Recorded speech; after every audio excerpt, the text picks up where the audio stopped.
Allahu Allahu Allahu Allah.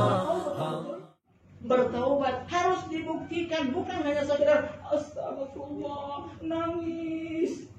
Nah, bisa saja nangisnya kita hanya di situ aja.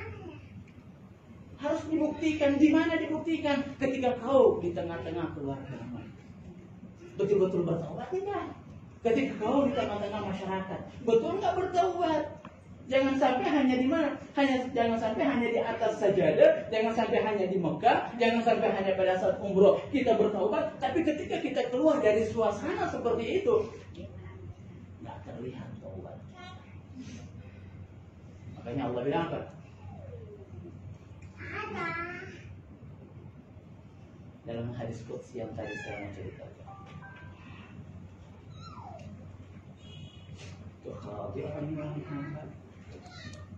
Ketika seorang hamba itu datang kepada Tuhannya, ya Allah, pada saat kita berproses datang Ibu, pada saat kita berada di atas sajadah kita, sebenarnya kita sedang berada di hadapan Allah. Allahu Akbar. Ada nggak orang yang nggak ilmu untuk bertatap muka dengan Allah? Ini berbicara tentang tatap muka loh. Inni wajahtu wajhiya. Wajahai wajhi. Saling apa?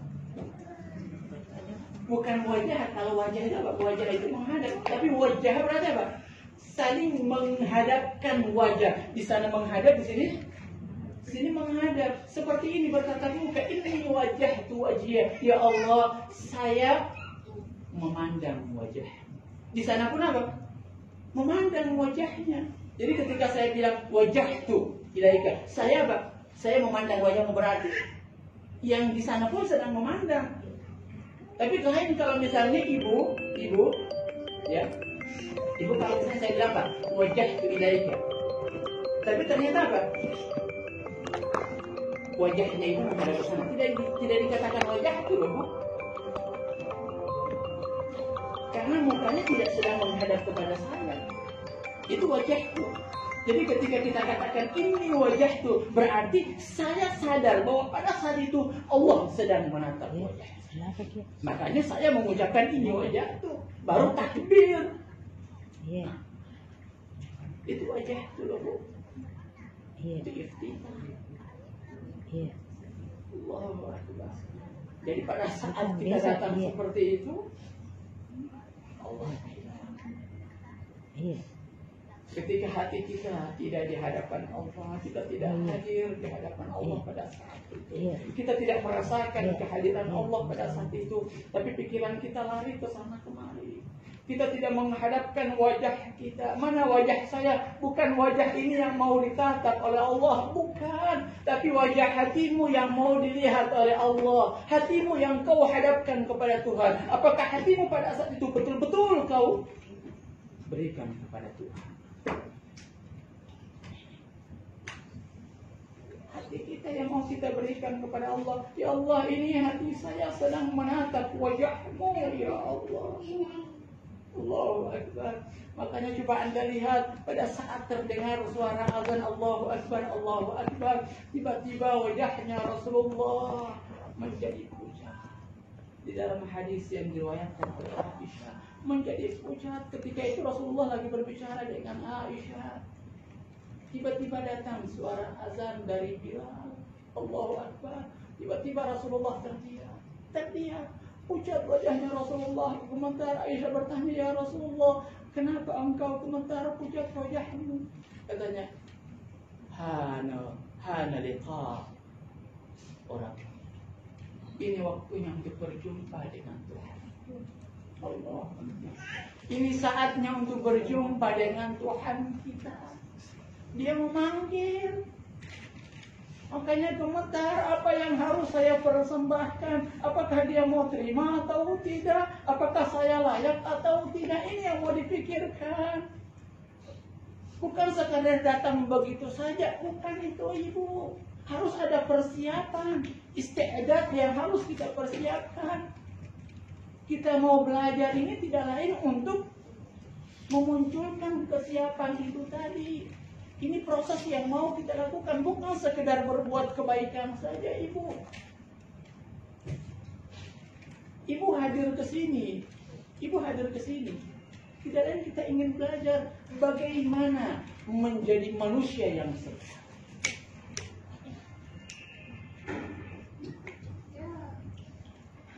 Sehingga apa yang kita pelajari ini bukan sekedar belajar Islam yang pada umumnya,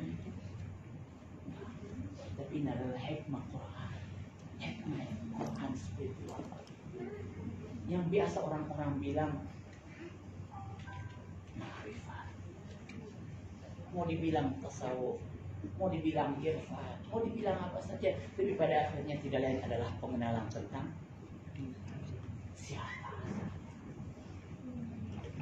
siapa diri saya yang sebenarnya. Harus dimulai dari sini. Man arafa nafsa faqad. Siapa yang mengenal Tuhannya, maka dia pasti mengenal Tuhannya. Kita sudah kenal Tuhan kita enggak? Kalau kita belum kenal Tuhan kita, berarti kita belum kenal diri kita.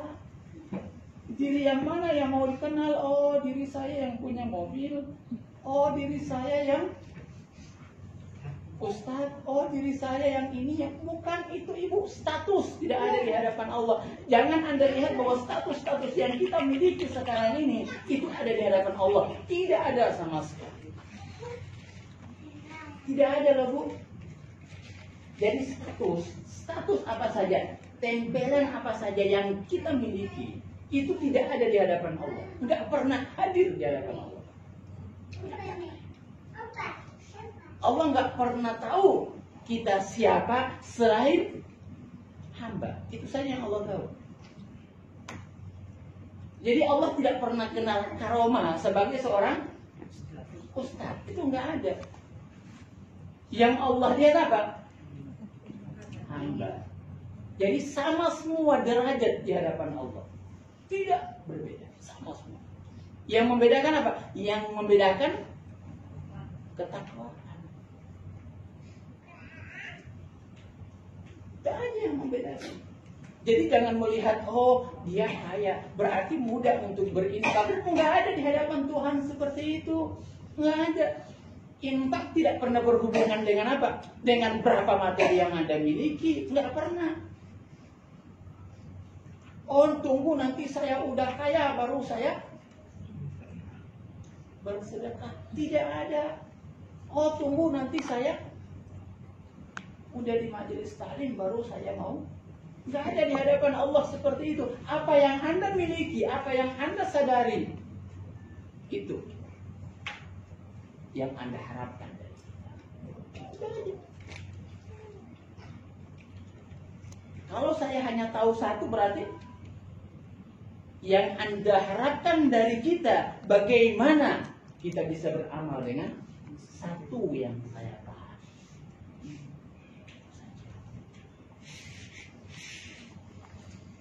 Jadi nggak usah lihat orang lain, nggak usah lihat itu. Makanya kan di dalam sholat, coba lihat di dalam sholat kita dituntut untuk tidak lihat ke kiri kanan. Kenapa? Karena kalau lihat ke kiri kanan pada akhirnya akan muncul perbandingan itu. Tapi coba kalau tatapan saya ke depan terus, mau apa saja orang pukul, nggak usah lihat orang yang mukul. Wajahnya Allah. Saya dicaci, nggak usah. Siapa yang caci? Oh, dia yang caci. Oke, saya balas juga. Nggak usah.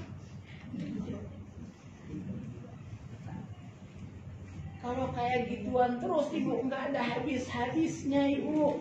Akhirnya kita ini tidak pernah bisa maju. Nggak pernah bisa maju, Ibu. Sibuk dengan masalah-masalah yang nggak penting. Presiden mau diurusin. Coba lihat. Allahu Akbar 0102. Apa urusannya sama kita yang kayak ginian loh, Bu? Masalah kita lebih besar daripada masalah-masalah seperti itu, Ibu. Coba Anda lihat para arif billah, para kekasih-kekasih Allah. Coba. Apa yang membuat mereka bisa menangis meraung-raung loh ibu? Kenapa? Mereka lihat diri mereka yang nol, tidak punya amalan apa-apa di hadapan Allah. Mereka lihat loh bu, mereka saksikan tidak punya apa-apa. Ya Allah, seandainya engkau azab aku dengan keadilanmu. Coba lihat. Pikirkanlah itu bu, seandainya Allah itu menghadapi kita dengan keadilannya kita, habis semua manusia loh bu. Bahkan Rasulullah sendiri meminta, ya Allah, la tu'adzibni bi'adl. Rasulullah loh bu, ya Allah, jangan engkau azab saya, jangan engkau adab saya dengan keadilanmu. Rasulullah sendiri takut dengan keadilannya Allah. Takut loh bu. Allah kalau sudah main adil sama kita, makanya jangan minta keadilan sama Allah. Ya Allah, saya tuntut keadilanmu. Jangan loh bu, jangan berani. Allah kalau mau hitung-hitungan sama kita, kita ini apa? Kita ini lekor. Iya, enggak ada loh bu. Kira-kira 2 rakaat yang kita kerjakan kira-kira udah pantas nggak diterima sama Allah? Baru masuk surga.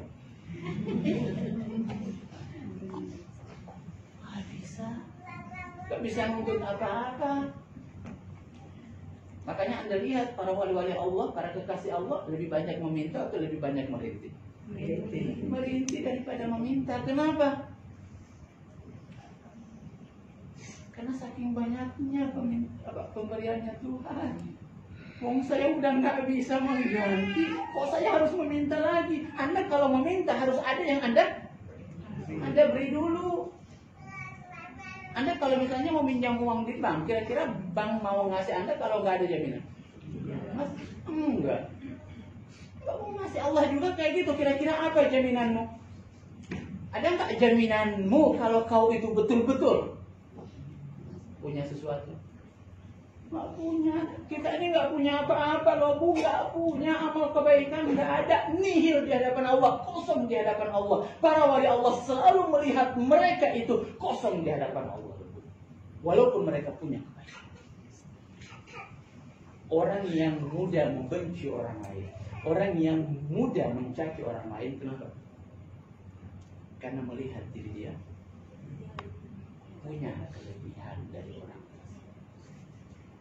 Saya mau tanya, kira-kira ada pembantu enggak yang mau memarahi bosnya? Kenapa bisa? Karena pembantu melihat memang nggak punya apa-apa.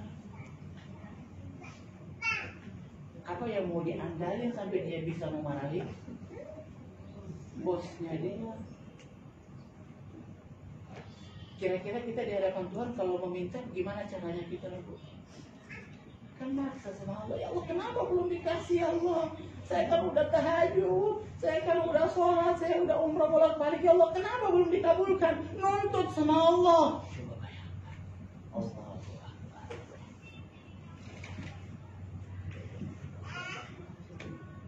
Kita ini harus terserah Tuhan.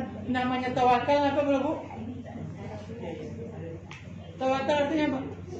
Terserah kamu. Itu aja.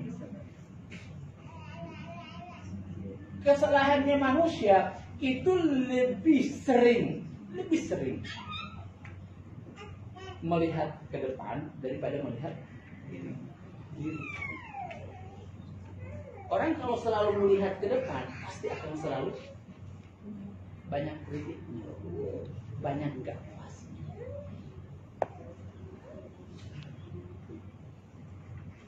Berbicara yang dilihatin orang dari ujung kepala sampai ujung kaki.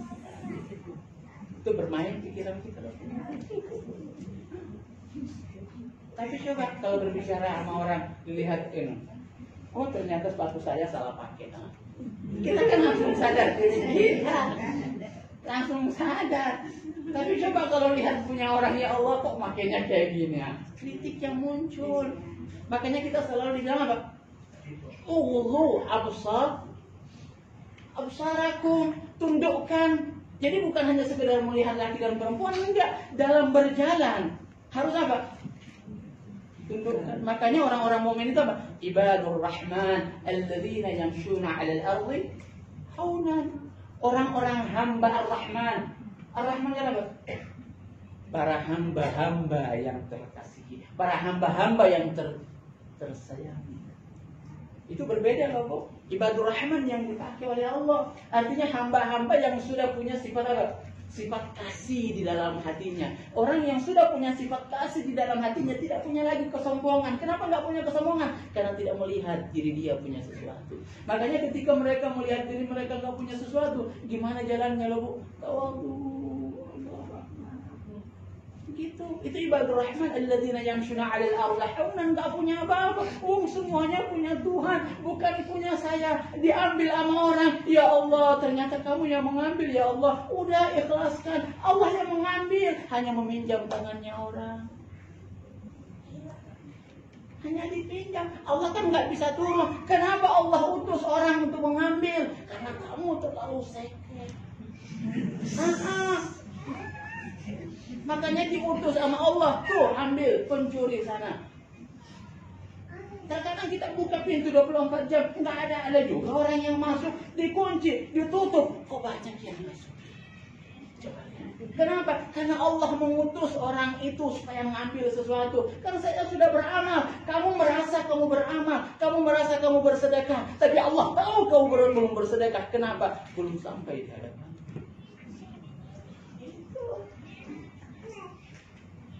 Kan masalahnya di situ kau merasa, tapi di sana tidak merasa. Makanya Allah bilang apa? Hei, putus dulu. Sebenarnya kebaikan loh Bu, kebaikan seandainya Allah ambil yang lebih besar dari itu. Makanya kan harus selalu positive thinking sama Allah. Ya sudah, apa saja yang datang dari Allah pasti baik loh Bu. Hanya terkadang kita ini ragu, nggak percaya sama Allah. Ya Allah, nggak percaya, nggak yakin. Sudah beriman tapi nggak yakin.